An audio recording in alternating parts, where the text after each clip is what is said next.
You've probably heard a million times that life is short, right? But do we really live like it is?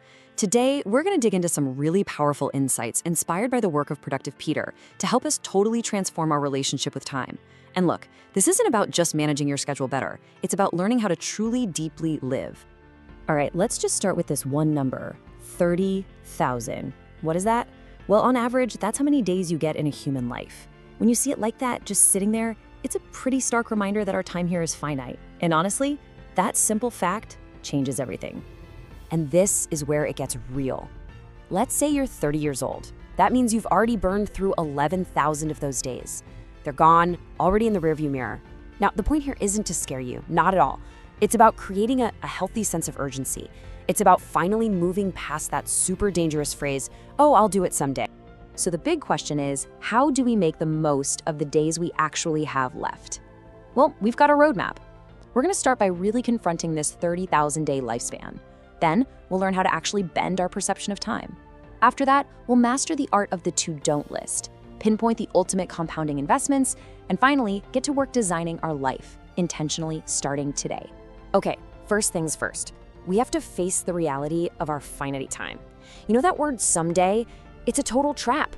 It lets us kick our most important goals down the road, forever. The real key here is to shift our focus from that vague, fuzzy someday to a very real, very concrete today. This quote just hits the nail on the head. It points out this crazy psychological trap we all fall into. We get so frustrated when we don't conquer a mountain of tasks in a single day, and so we just give up. But what we don't see is the incredible, mind-blowing progress we could make over a whole year with just small, consistent effort.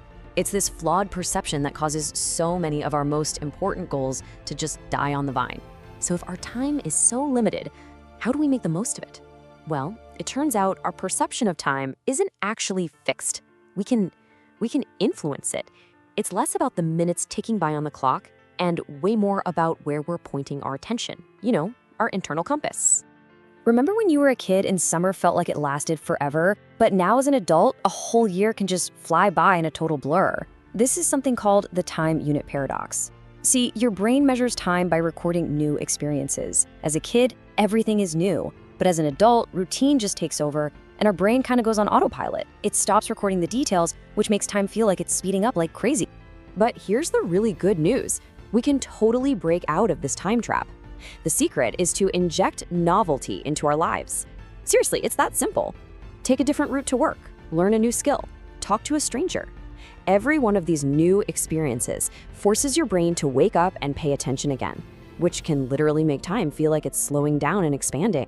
Okay, but it's not just about what we choose to do, it's also about what we choose not to do. So often we confuse being busy with being productive.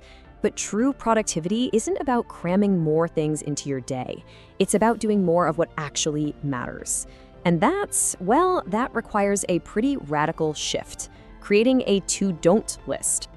Here's a powerful little exercise to get some clarity. Ask yourself this: when you're 90 years old, looking back in your life, are you going to regret not answering one more email? Or are you going to regret not spending that time with your family or on that passion project?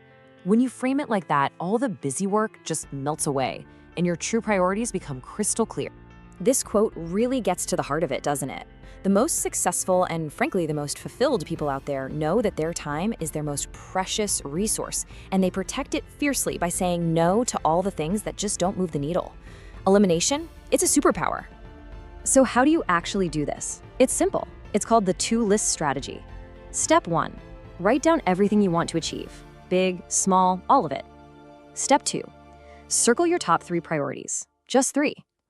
Now, here's the magic part. Everything else on that list is now your avoid at all costs list. It's not a maybe later list, it's a hard no list.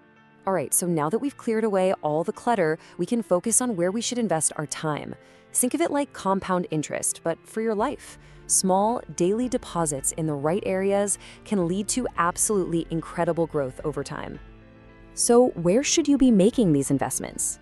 The source material points to 3 critical life accounts. First, your health and energy. That's the foundation for literally everything else you do. Second, your relationships, your source of support, joy, and connection. And third, your knowledge and skills. These are the keys that unlock all your future opportunities. This is such a powerful way to think about our relationships, like a bank account. Every single interaction is either a deposit or a withdrawal.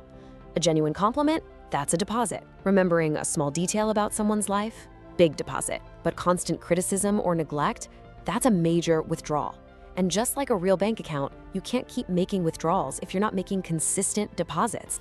So finally, let's pull all these pieces together.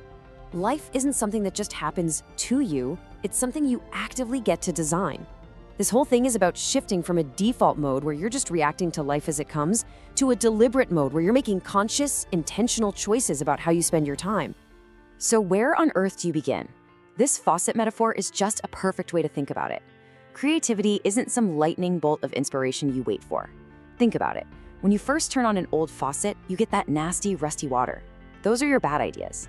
You have to let them flow, flush them out, to get to the clean, clear water, the good ideas. The key is to just start. Just turn on the tap.